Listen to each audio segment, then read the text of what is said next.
the accused felon he now technically is. These were the first steps in a process that is designed to put Donald Trump behind bars for the rest of his life. Cable news carried every moment of it live. It's unprecedented, they told us, with what looked like shock. But they weren't shocked. They knew this was coming. Everyone who's paid attention knew it was. What just happened was always going to happen. It's been inevitable since February 16th, 2016. That's the day Donald Trump made a blood enemy of the largest and most powerful organization in human history, which would be the federal government. Despite what you may remember, it wasn't anything that Trump had said about immigration or trade with China or rapists from Mexico. Those are the stories that dominated the headlines that year. Trump's a racist, they screamed. Stop him! But inside Washington, that was just noise. None of it really rated. Identity politics doesn't mean much to permanent Washington. What matters, then and now, is foreign policy. The invasions and occupations and proxy wars. The decisions that determine which global populations will thrive and which will die. The policies that come with trillion-dollar price tags. The ones that, over time, have made the counties around D.C. the richest suburbs in the world. In Washington, that's what actually matters. And it's obvious when you look carefully. When there's a debate about anything else, for example, the debt ceiling, both sides take their assigned positions and they start yelling. But when Congress decides to start a war, no matter how foolish or counterproductive or obviously disconnected from America's core interests that war may be, when that happens, the leaders of both parties automatically jump behind it like circus clowns. And then they stay there, sometimes for decades. They defend that war relentlessly against all evidence until somebody finally rings the all-clear bell and they can begin to admit that actually, maybe it wasn't such a great idea. We meant well, but it just didn't work out. The good news is we've learned a lot of important lessons. In the end, they usually do say something like that, but only after emotions have cooled and the damning details have begun to fade from collective memory.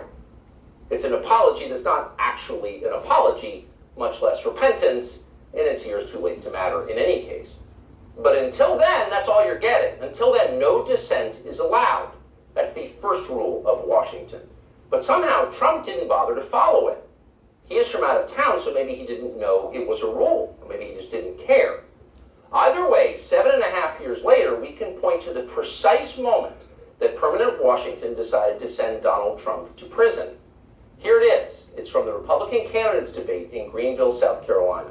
We should have never been in Iraq. We have destabilized the Middle East. They lied. Okay. They said there were weapons of mass destruction. There were none, and they knew there were none. There were no weapons of mass destruction. All right. We should never have been in Iraq, Trump said. We destabilized the Middle East. Now, by the time Trump said that, a lot of Republican primary voters were starting to reach the same conclusion. How could they not? But it was the next line that doomed Trump to today's arrest. They lied, he said. There were no weapons of mass destruction, and they knew there were none. Now, when he said that, a few in the crowd booed. Most just sat there in silence, stunned. Can he say that? Well, he said it anyway.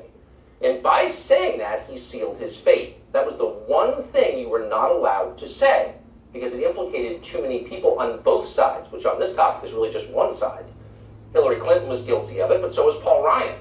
All of them were guilty. They all knew, they all lied. And to a person, they hated Donald Trump for exposing them. After that, it was pretty clear that even if he did get elected president, Trump was going to have a very hard time controlling the federal government he was supposed to be in charge of. Most of permanent Washington decided that thwarting Trump was the single most important mission in their lives. Everything depended on it. Many of them said so publicly, but others didn't say so publicly. In fact, the stealthier ones took another path. They ran toward Trump, not away from him. They sucked up to him. They ingratiated themselves to the man they intuitively understood was susceptible to flattery, which Trump is. And they did this in order to subvert his new administration from the inside. There were a number of these, and you could spot them immediately. They were flatterers. Invariably, the ones who flattered Trump the most hated him the most and disagreed the most strongly with his views. We saw them in the hallways of the White House and at press conferences. They were there slobbering over their boss with elaborate self-abasement, as if they were addressing a monarch or a god. It was a scene from the Ottoman court. It was filthy and decadent, and it was false. Mike Pence, Nikki Haley, Mike Pompeo, Lindsey Lindsey Graham in the Congress. They all called Trump a visionary genius up until the moment he lost power. And then they unsheathed their real agenda, as always the neocon war agenda, and they piled on with maximum force.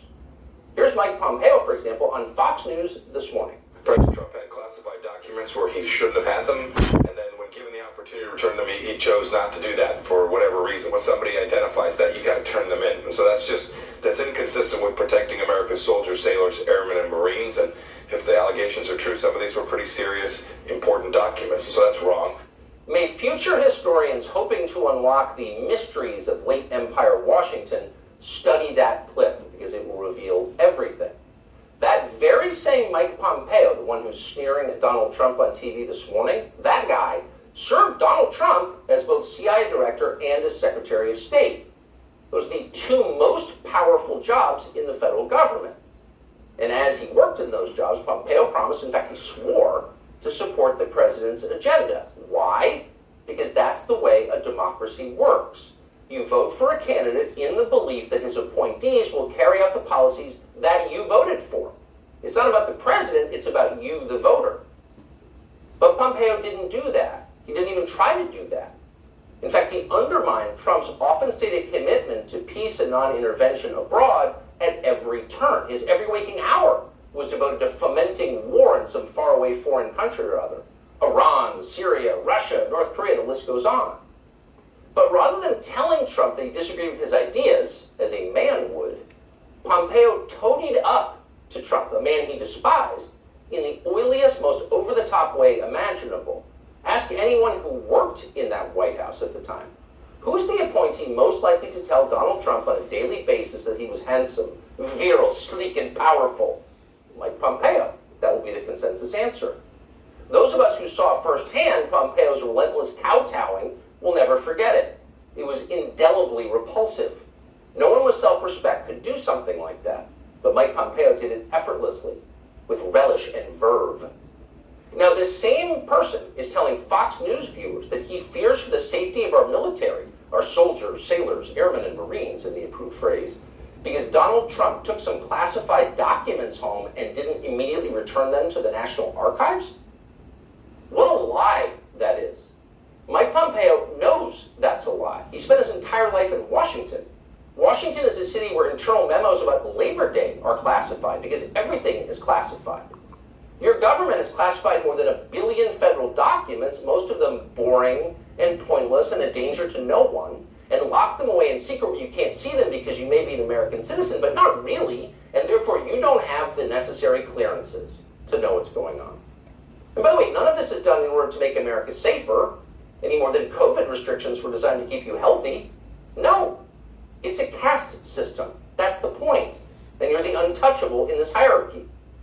Mike Pompeo knows that. Everybody who works in Washington knows that.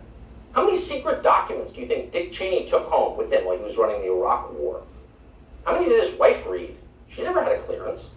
We'll never know the answer because there is no chance Dick Cheney will ever be investigated or his staffers will be told to wear wires in his presence.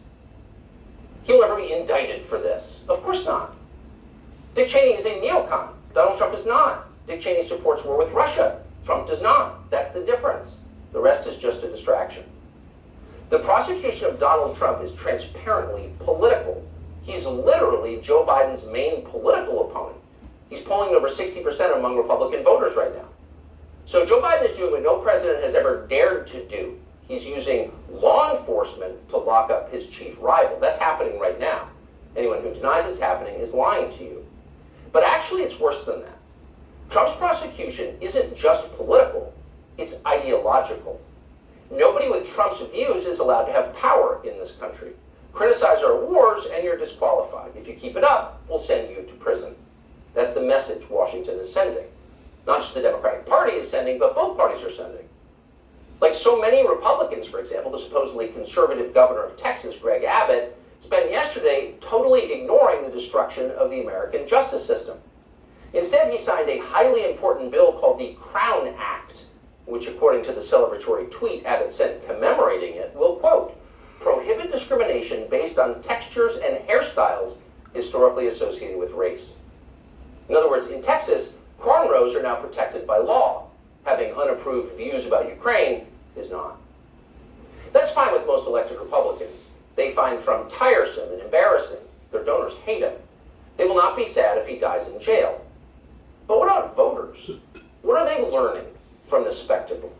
Well, mostly they're learning that they have no power at all because nobody cares about them. But they already knew that.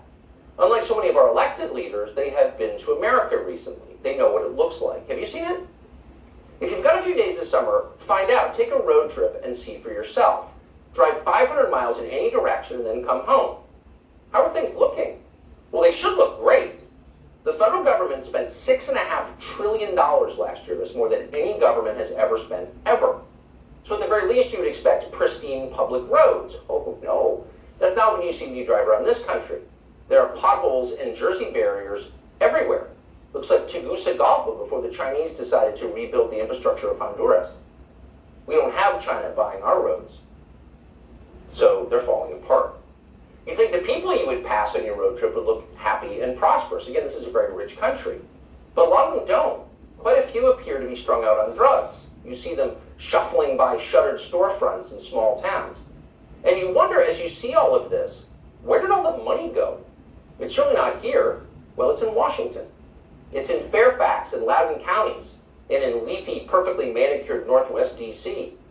And of course, a huge chunk of it went to Ukraine, to Zelensky and his friends. Not because you voted for that. You didn't vote to give it to them. You never would. But because Joe Biden and his many allies, from Chuck Schumer to Mitch McConnell to Paul Ryan, and every single news anchor on all of television, all of them believe that Ukraine, its borders, its future, its infrastructure are all more important than the town that you live in. They sincerely think that, and it's obvious. Everyone in power thinks that, except for Donald Trump. Whatever else you say about him, Trump is the one guy with an actual shot at becoming president who dissents from Washington's long-standing pointless war agenda. And for that one fact, they're trying to take Trump out before you can vote for him. And that should upset you more than anything that's happened in American politics in your lifetime. Even if you don't plan to vote for Donald Trump, even if you would die before voting for Donald Trump, which is your right and a lot of good people feel that way, even still, the destruction of our democracy, which is the right of voters to support any candidate they want, even candidates who don't want war with Russia, the destruction of that should keep you up at night. Yes, Donald Trump is a flawed man, but his sins are minor compared to those of his persecutors. In this life, we don't get to choose our martyrs. We can only choose our principles, and America's are at stake.